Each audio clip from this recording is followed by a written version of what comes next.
Welcome to Hack the Entrepreneur, the show which reveals the fears, habits, and inner battles behind big-name entrepreneurs and those on their way to joining them. Now here is your host, John Naster. Hey, this is Hack the Entrepreneur. Thank you so much for joining me again today. I am your host, John Naster, but you can call me Johnny. My guest today is a doctor of physical therapy, confident optimist, and an entrepreneur. She spent the first 7 years of her career working within the hospital system in New York before deciding to start a side hustle. She began taking physical therapy clients on the side, and before she knew it, she had realized she wanted to start her own practice. She's now the founder of a concierge physical therapy practice in New York City. And in her spare time, she hosts a podcast for professionals in the physical therapy space called Healthy, Wealthy, and Smart. Now, let's hack Karen Litzy. I want to take a moment to thank today's sponsor, Snappa, the fastest way for entrepreneurs to create graphics. Getting your business up and running can be hard, and growing it is another hurdle altogether. It seems like we just never have enough time to do all the things we know we should be doing in our businesses. The things that matter, things that will help us and our brands stand out and grow. Creating great social media artwork or blog post artwork, or a show if you have a podcast like myself. All these things take a long time and can be very, very difficult, but creating images that look great and can be shared doesn't have to be hard. With Snappa, they put it into 5 simple steps. Here's how it works. You start with the perfect image dimensions in one click. Then you head over to the pre-made templates, and you never have to stare at a blank screen again. Then just find free high-resolution stock photos right inside of Snappa and stop paying for stock photos. Then simply add your text, graphics, and effects in seconds, literally. Then click schedule and share your graphics instantly on social media, again, without leaving Snappa. Done. Now get back to running your business, doing what an entrepreneur should be doing. Snappa was built to make graphic design easy for entrepreneurs like you and I. Go to snappa.io/hack. That's snappa.io/hack. And make 2017 the year you start looking like the real business that you are. Stop wasting time. Start using Snappa.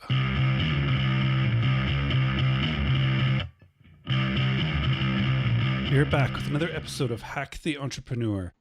And today we have a very, very special guest. Karen, welcome to the show. Hi, thank you for having me. I'm excited. Oh, I'm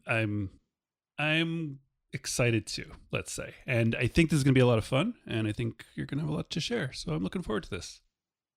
What do you say? Should we jump into it? Yep, let's do it. All right, Karen.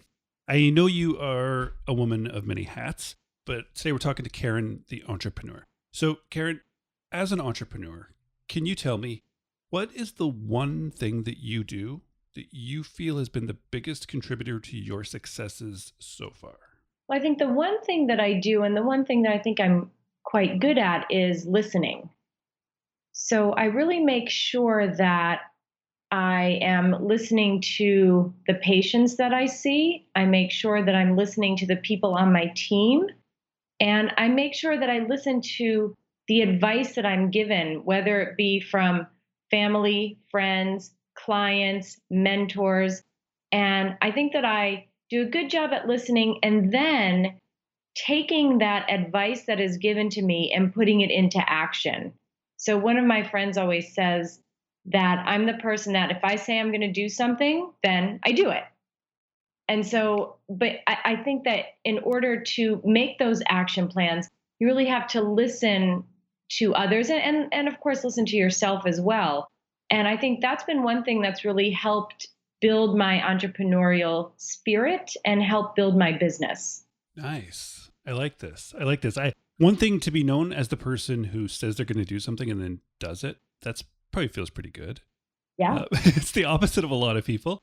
But this idea of, say, like as a business owner and to your clients and to your team, that makes sense. But getting advice from other people, whether your family or something, but taking that advice and then taking action on it, I think it's what we call like being coachable. And not everybody has this ability. Lots of people get the advice and then they just kind of bullheadedly do what they were going to do anyways. So is this ability to be coachable, Karen, is this something that's sort of innate within you, or have you had to develop this over time? I think it's a little bit of both. And a lot of it, I think it goes way back to when I was 4 or 5 years old and started playing sports. So I was a gymnast for many years. I played softball for many years, and all of that involves a coach. And I think that I got really good at being able to listen to what the coaches tell me, interpret that, and then again, going back to that kind of taking action, but then taking action on that. And I think it goes all the way back to then to being coachable. And I think it's interesting that you bring up being coachable because oftentimes people think, oh, well, you go into entrepreneurship so that you're the boss, and that you're the one that is making all the decisions and you're the only person you need to listen to. And I'm so happy that you brought up being coachable because I think being a successful entrepreneur, you need to be coachable. Even the most successful entrepreneurs have been coached along the way and continue to do so. But I would say it goes back to just being a kid and being able to sit and listen and interpret and then take what I need from that coaching and make it my own and put it into my own thoughts and words and processes. Yeah.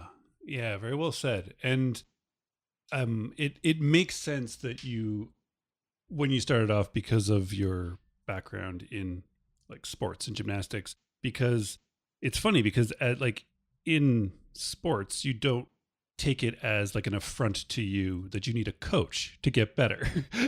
But exactly. Yeah. Even, NBA, NFL players, they need a coach. And that's just understood and everybody's cool with it. And that's how people play at these high levels all the time. But when you don't have that team around you in that sport, I think a lot of people take offense thinking that, what does that mean? I can't do it myself. Mm-hmm. So they don't want coaching. Yeah, absolutely. And I think that's a big way to set yourself back because as an entrepreneur, you can't do everything yourself. You just can't. It's just impossible. Believe me, I've tried. I'm sure you've tried. We've all tried. And you just can't do it yourself. And so that's why having a mentor or a coach is so important. But it's also important to make sure you have the right mentor or the right coach and that it's the person that you have free communication with and trust with. Otherwise, like you said, they're going to tell you to do something and you're going to say, yeah, okay, whatever. I'm just going to do my own thing. So you need to have open communication and trust and respect from that coach or from that mentor, I think, in order to be able to implement their ideas into your own world. Yeah, exactly. If you don't trust or respect their opinions, then obviously it doesn't matter how coachable you are. You're going to think that they're asinine comments and right. You need to find a coach that works better with you or is at your level, I suppose. Yeah, totally. All right. So this has led back from your childhood and then through sports. So if we can, Karen, can we go back to the beginning of your entrepreneurial sort of journey? I'd like to know sort of if you could tell us how you sort of discovered that you were an entrepreneur and then how you decided to quit a job and become an entrepreneur. Sure. So when I first graduated from college as a physical therapist, I went and I worked in a hospital system, which is pretty typical for a lot of people in the medical field. You work at a clinic or you'll work in a hospital system. And I did that for about a year. And then I moved to New York City. When I moved to New York City, I just couldn't find the job that fit me the best. And so then I ended up working at a large gym. And in this gym, I saw a lot of the personal trainers who I thought they just worked at the gym and that was it, but they didn't. They also had a side business or a side hustle where they were seeing clients outside of the gym in their homes. And I thought, well, this blew my mind. I was like, well, wait a second. So you can actually kind of have this full-time job and have this other side gig and everyone's okay with that and it works. And so that's when I first got that spark of, well, if they can do that, then maybe I can do this. And so I started seeing some people on the side, and was still working at the gym.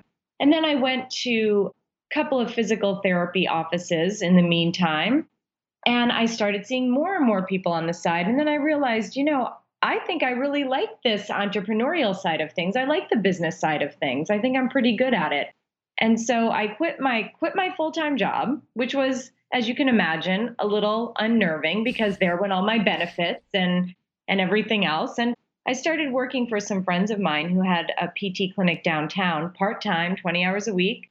And then I slowly built up my side business or my side gig.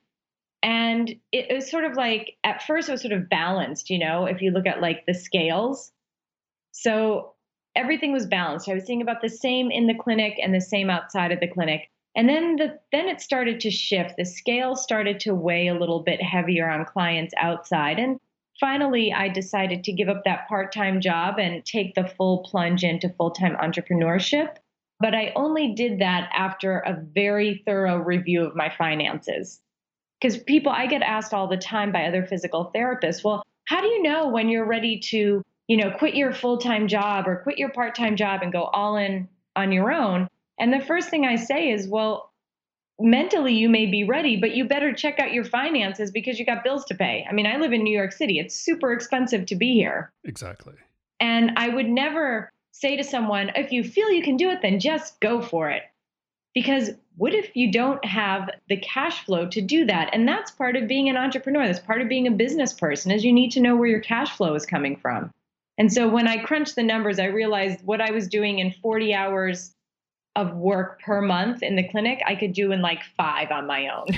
So that was kind of a no-brainer. And it was really hard and emotional to break those ties, but I did it. And I think it was the best decision. Nice. I love it. And you're right. And keeping that sort of, I guess, like a conservative approach to the money, where it's coming from, starting as a side hustle and slowly building up that client base it's a really, really, really smart way to do it, and probably gives you by far the best odds of success. Yeah. And peace of mind, And peace of mind. because otherwise, I mean, I very type A, and, financial things can stress me out every once in a while. And if I didn't have that part-time job and know that I kind of had that cushion, I would have had to be doing a lot more yoga. I would have been Fair enough, but that's not a bad thing. not a bad thing, but you can't do yoga 24/7. And that's probably what I would have needed. Exactly. And then, so when did you decide to then, you're branching out, I don't know if it's beyond it or sort of like, I guess it's running sort of parallel with it, with the podcast and the blog, Healthy, Wealthy, Smart. What's sort of the thinking behind this?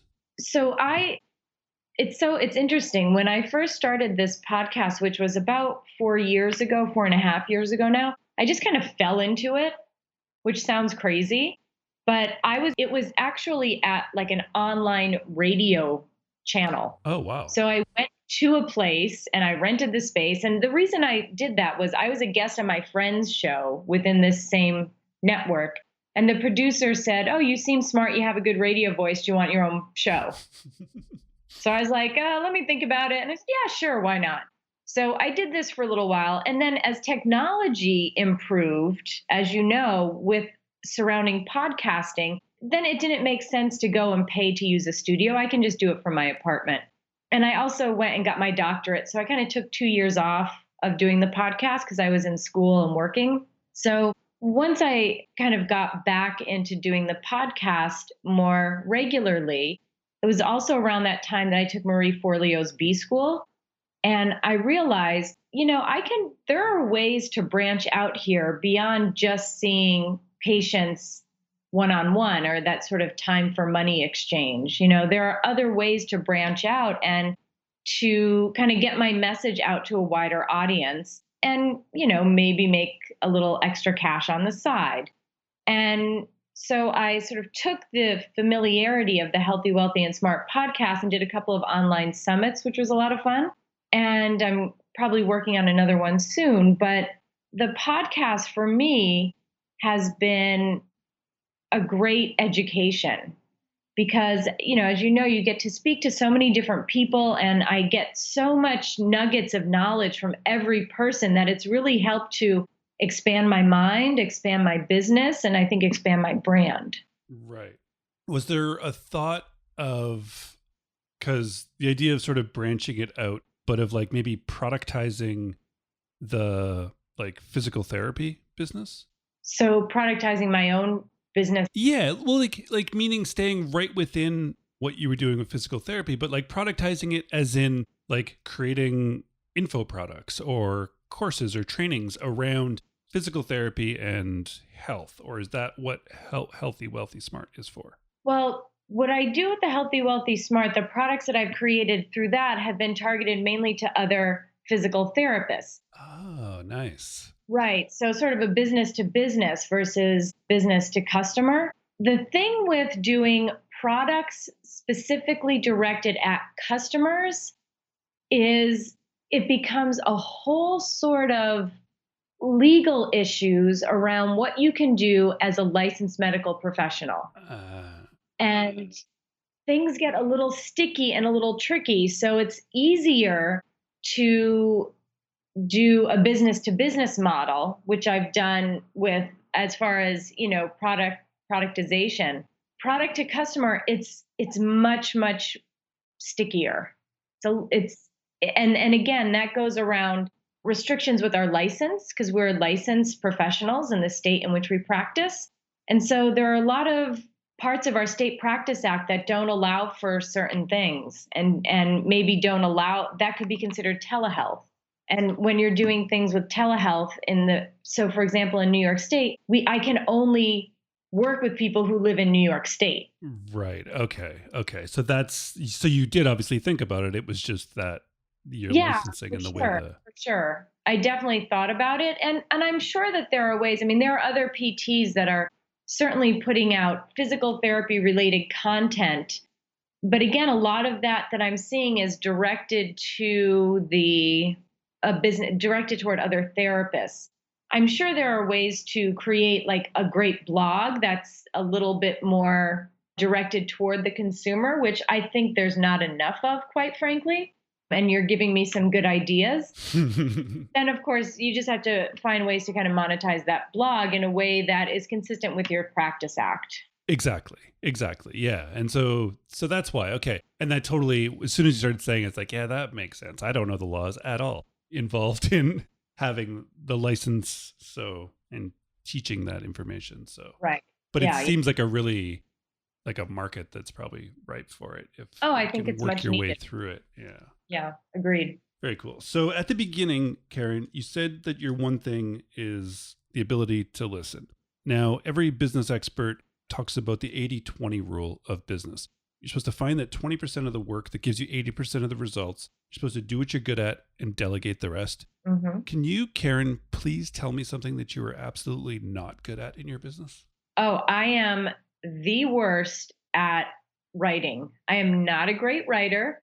And therefore, for the podcast, you'd have to do show notes and, you want to make it look professional. So you need graphics and you need all this stuff. I'm terrible at all of that.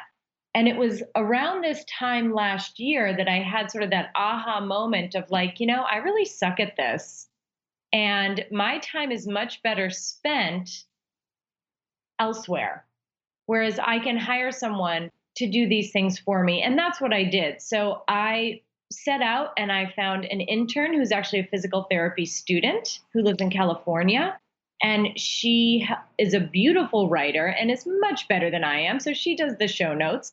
And I found a virtual assistant who is great at making graphics and doing a lot of the IT stuff that's needed for both for my podcast and even for my patient website. And it's just taken the stress and the load off of me immensely.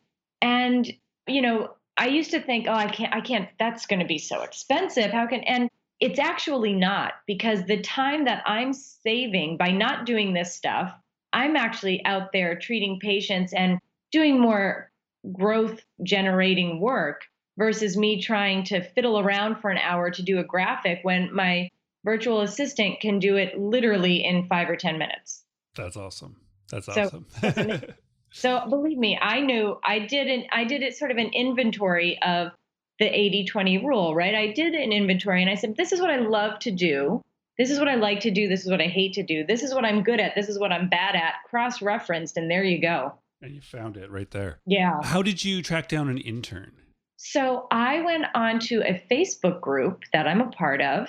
And each week, the admin of the Facebook group has a thread that says, hey, who's looking for something?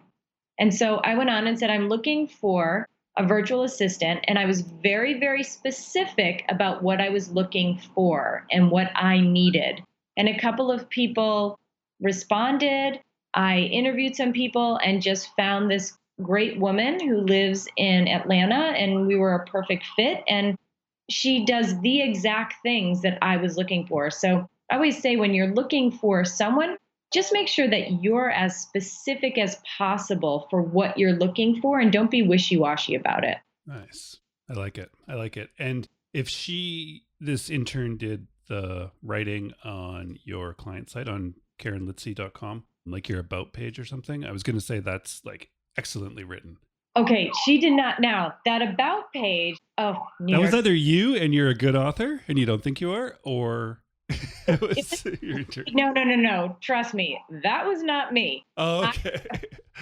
Because that is written very, very well, and thank you for that. One of my best friends is a PR professional, and I sent her my bio. And she wrote back, are you kidding me? Well, maybe with some other words put in there. And she said, I am going to rewrite this because there's no way you can put this out for public consumption. And so she rewrote the whole thing and really made it flow like a story. And I'm super grateful for her work. Yeah, okay. Because it's really, really, really well done. Yeah. I'll link to it in the show notes for everyone just so you can see what we're talking about. But if you were telling me that you're not a good writer and I'm reading that, I was like, come on. But okay.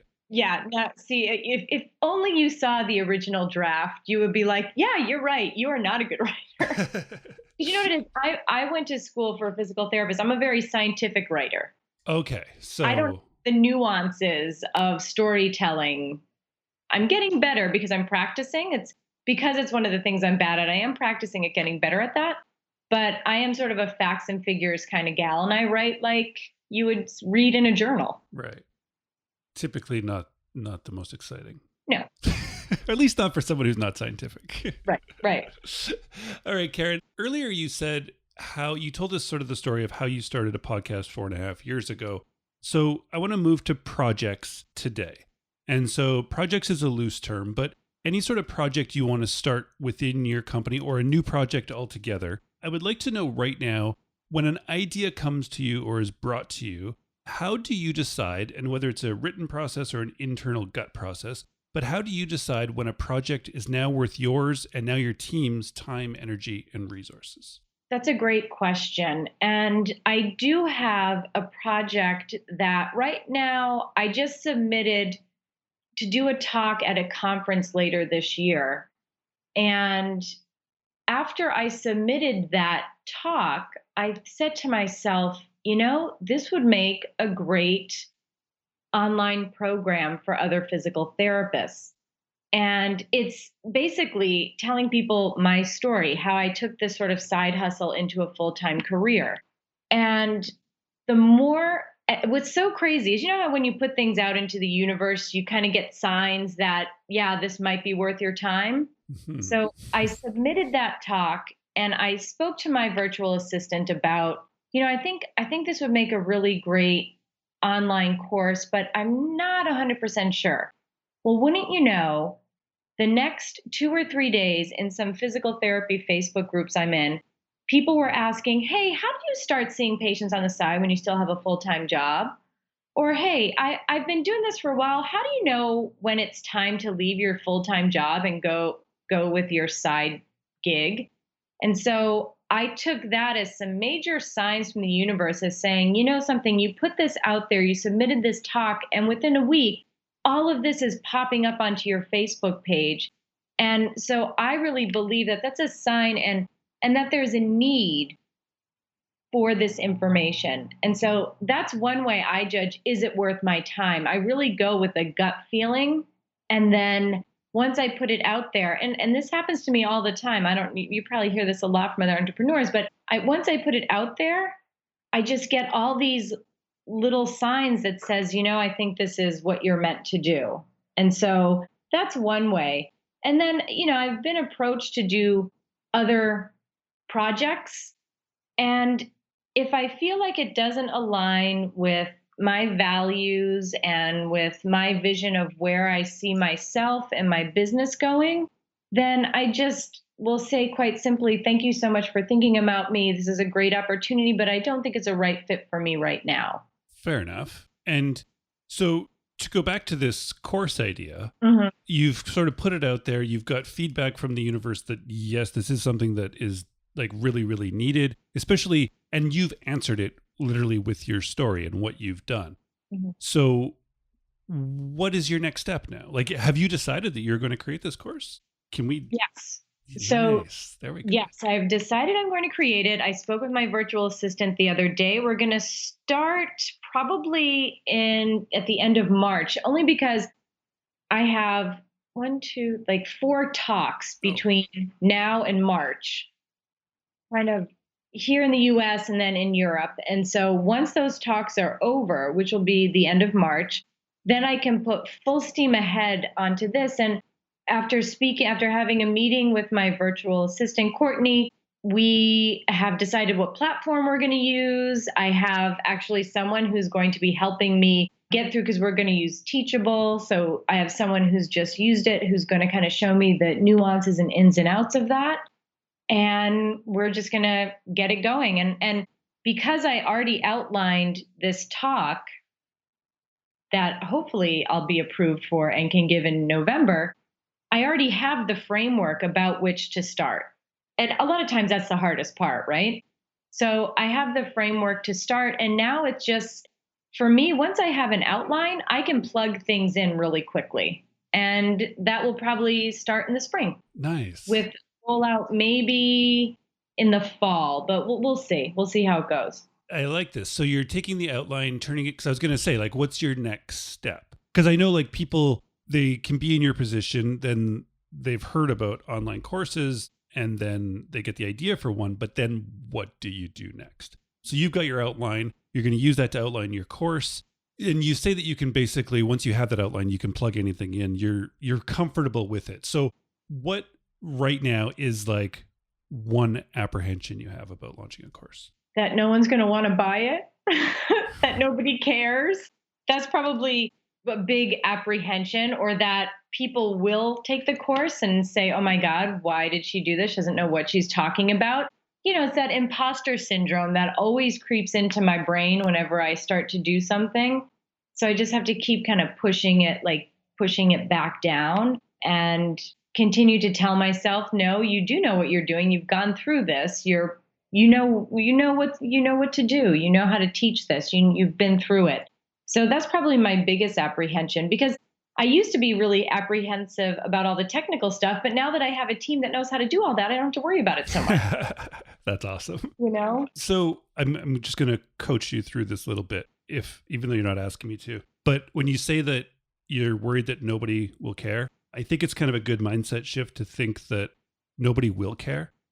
And just bear with me, because nobody's going to care until you make them care. It doesn't matter who we are and what we create. Nobody cares about it nearly as much as you, or at all, until you kind of get the marketing behind it and then get it out there. And I don't mean that nobody will care once they like buy into it and get through the course. They'll love it. But at the beginning, nobody does care. And I think that's usually a better way to go into it, because otherwise you put all this effort into creating this thing and then you're ready to sell it on day one. Now you're like, how do we make people care? And then nobody cares.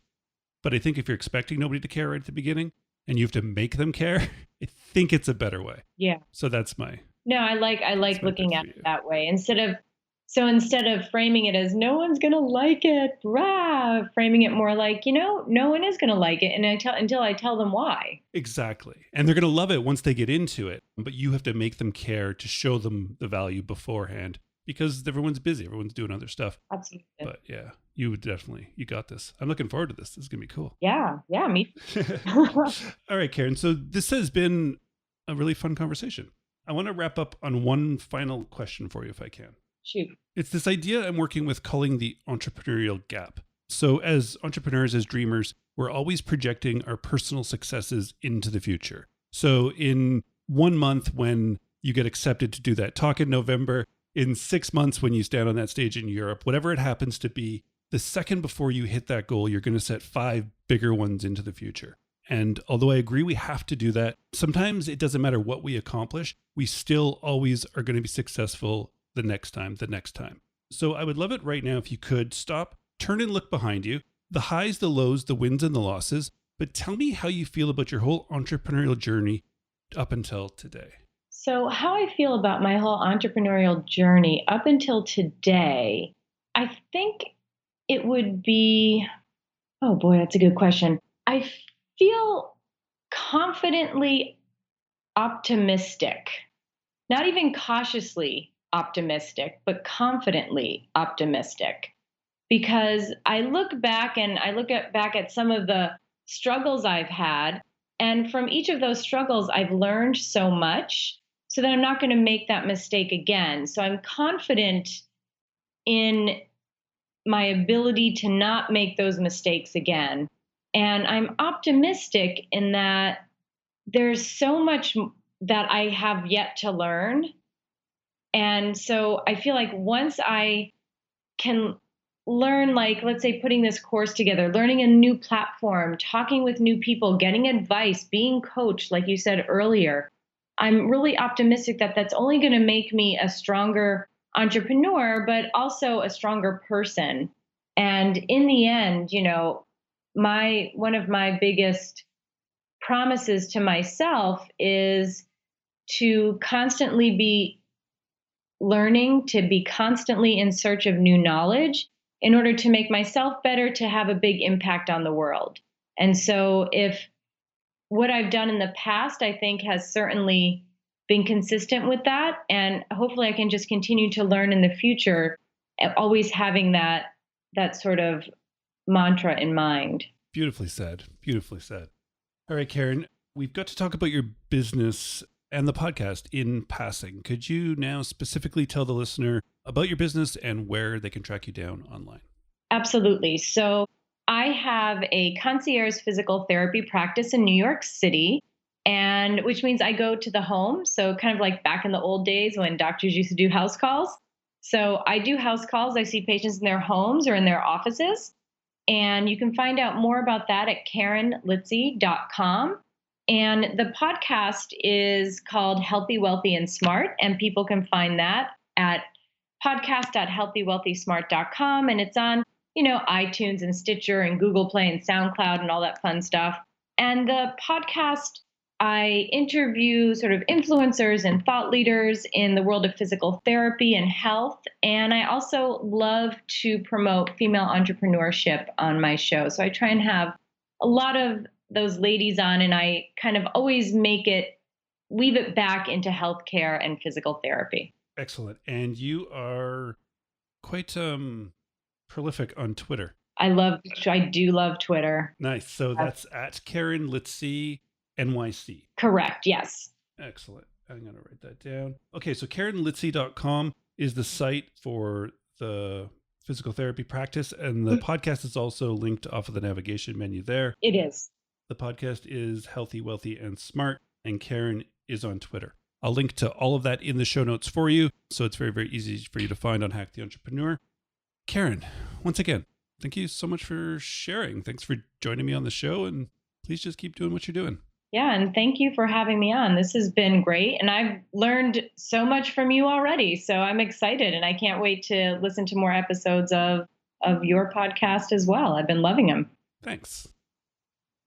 You've heard me go on and on about the 80-20 rule. To find the 20% that gives you the 80% of the results. You leverage these points to grow our businesses in 2017. Snappa was built for us entrepreneurs trying to find our 20%. The entrepreneurs who want to stand out this year, but also want to harness the power of 80/20. Snappa was built to be your 20%. Simple graphic design for entrepreneurs to stand out in their market. Go to snappa.io/hack, the fastest way for entrepreneurs to create graphics. Well, that was a lot of fun. I enjoyed very, very much talking to Karen and hearing her story and the journey. And I appreciate that she didn't make me call her doctor. I know some people with doctorates, they've worked hard to get it, so they expect to always be called that. And Karen told me before we started that I could call her Karen, and I really appreciated that. So we've reached the point in the show where I need to go back through the conversation and listen to it as you get to listen to it. So I did. I went back through the conversation. Then I went back through the conversation again. Then I went back through the conversation again. That third time that I went back through the conversation, there was something I had missed that was there. It was there right in front of me, and I have no idea how I missed it. It was that one thing that Karen said. Did you get it? Did you hear it? Let's do it. Let's find the hack. Being a successful entrepreneur, you need to be coachable. Even the most successful entrepreneurs have been coached along the way and continue to do so.